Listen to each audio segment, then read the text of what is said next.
Takashi had never been so nervous. Today, he was bringing his girlfriend, Aiko, to meet his family for the first time. It was a special moment for him, an important step in their relationship, and though he knew his parents were polite and kind, he still felt a heavy pressure to ensure everything went smoothly. Aiko, noticing his tension, gave his hand a reassuring squeeze as they walked up the path to his family's home. "It'll be okay, Takashi," she whispered, offering him a warm smile. "I'm looking forward to meeting them." They entered the home where Takashi's parents, Mr. and Mrs. Sato, were waiting in the living room. His mother, dressed in a traditional kimono, rose to greet them, her face lighting up as she took in Aiko's polite bow. "Welcome, Aiko-san," Mrs. Sato said warmly. "We've heard a lot about you from Takashi. It's so nice to finally meet you." "Thank you for having me," Aiko replied, her voice respectful but confident. Takashi felt a sense of pride as he watched her graceful composure. He knew Aiko was someone special, and he hoped his family would see that too. After a short tour of the house, they all sat down at the low table in the dining room.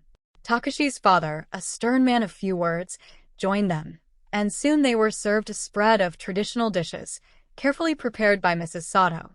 Takashi noticed his father's subtle glances at Aiko, assessing her demeanor, and he held his breath, wondering what the older man was thinking. "So, Aiko-san," Mr. Sato began after a moment of quiet.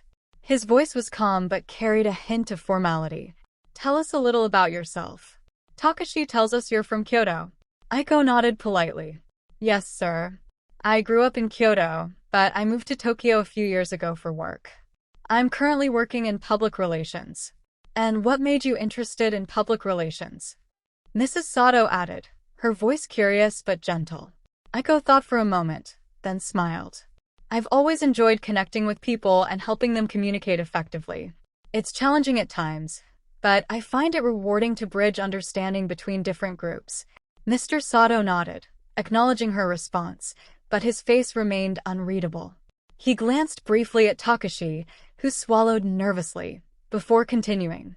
"Our family holds certain values close to our hearts, Aiko-san. Respect, integrity, and dedication. I assume Takashi has shared some of this with you." "Yes, he has," Aiko replied, meeting Mr. Sato's gaze steadily. "And I admire that about your family.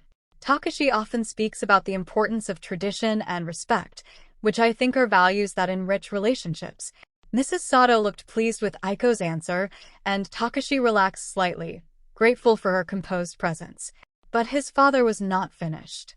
"Takashi is our only son," Mr. Sato continued, his tone softening slightly. "As his parents, we have hopes and dreams for him. I want to ensure that the person he chooses to share his life with is someone who can uphold these values and support him." Aiko's eyes softened, and she glanced briefly at Takashi before replying. "I understand, Mr. Sato. Takashi means a great deal to me, and I respect the love and care you have for him. I promise you that I'll do my best to be someone who can walk alongside him, supporting him in every way I can." For a moment, there was silence. Then, Mr. Sato's face relaxed, a subtle smile breaking through his usually serious expression. He nodded, seemingly satisfied with her response. "I see," he said quietly. "Thank you, Aiko-san. It's reassuring to know that Takashi has chosen someone thoughtful and sincere." Mrs. Sato's face was beaming as she reached out to pour tea for Aiko. "We're glad to welcome you, Aiko-san.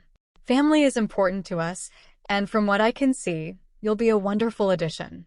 Takashi felt a wave of relief wash over him.